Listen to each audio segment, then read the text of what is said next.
ಕೇರಳದಲ್ಲಿ ಮರಣದಂಡನೆಗೆ ಗುರಿಯಾದ ಅತ್ಯಂತ ಕಿರಿಯ ಮಹಿಳೆ. ಕಾರಣ ಕೇಳಿದ್ರೆ ದಂಗಾಗ್ತೀರಾ? ಪ್ರೀತಿಯಿಂದ ಹೊರಬರಲು ಪ್ರಿಯಕರನಿಗೆ ವಿಷ ಸೇವಿಸಿ ಹತ್ಯೆ ಮಾಡಿದ 24 ವರ್ಷದ ಮಹಿಳೆಗೆ ಸೋಮವಾರ ಕೇರಳದಲ್ಲಿ ಮರಣದಂಡನೆ ವಿಧಿಸಲಾಗಿದೆ.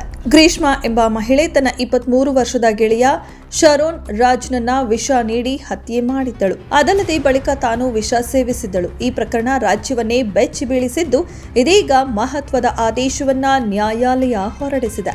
ಈ ಪ್ರಕರಣದಲ್ಲಿ ಗ್ರೀಷ್ಮಾ ಹಾಗೂ ಆಕೆಯ ಚಿಕ್ಕಪ್ಪನನ್ನ ದೋಷಿಗಳೆಂದು ಸ್ಥಳೀಯ ನ್ಯಾಯಾಲಯವು ತೀರ್ಪು ನೀಡಿತ್ತು.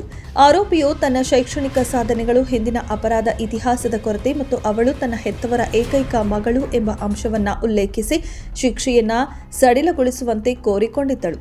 ಅಪರಾಧವನ್ನ ಸಾಬೀತುಪಡಿಸಲು ಪ್ರಾಸಿಕ್ಯೂಷನ್ ಸಾಂದರ್ಭಿಕ, ಡಿಜಿಟಲ್ ಮತ್ತು ವೈಜ್ಞಾನಿಕ ಪುರಾವೆಗಳನ್ನು ಅವಲಂಬಿಸಿದೆ ಎಂದು ನ್ಯಾಯಾಲಯ ಹೇಳಿದೆ.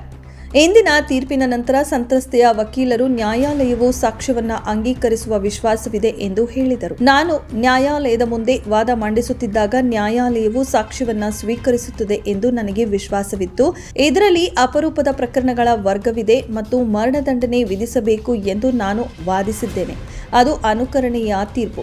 ವಿಶೇಷ public prosecutor VS Vineeth Kumar ಸ್ಥಳೀಯ ನ್ಯಾಯಾಲಯದ ಮೊರೆಗೆ ಮಾಧ್ಯಮಗಳಿಗೆ ತಿಳಿಸಿದರು. 2022ರಲ್ಲಿ ಗ್ರೀಷ್ಮಾ ತನ್ನ ಗೆಳೆಯನಿಗೆ ಪ್ಯಾರಾಕ್ವಾಟ್ ಎಂಬ ಸಸ್ಯನಾಶಕದೊಂದಿಗೆ ಆಯುರ್ವೇದದ ಟಾನಿಕ್ ಅನ್ನ ವಿಷಪೂರಿತಗೊಳಿಸಿದಳು. ಬಹು ಅಂಗಾಂಗ ವೈಫಲ್ಯದಿಂದ ಅವರು 11 ದಿನಗಳ ನಂತರ ನಿಧನರಾದರು. ತಮಿಳುನಾಡು ಮೂಲದ ಸೇನಾಧಿಕಾರಿಯೊಂದಿಗೆ ಆಕೆಯ ಮದುವೆ ನಿಶ್ಚಯಿಸಿದ ಬಳಿಕ ರಾಜ್ ಜೊತೆಗಿನ ಪ್ರೀತಿಯನ್ನ ಕೊನೆಗೊಳಿಸುವ ಸಲುವಾಗಿ ಕೊಲೆಗೆ ಸಂಚು ರೂಪಿಸಿದ್ದಳು ಎಂದು ತಿಳಿದು ಬಂದಿದೆ.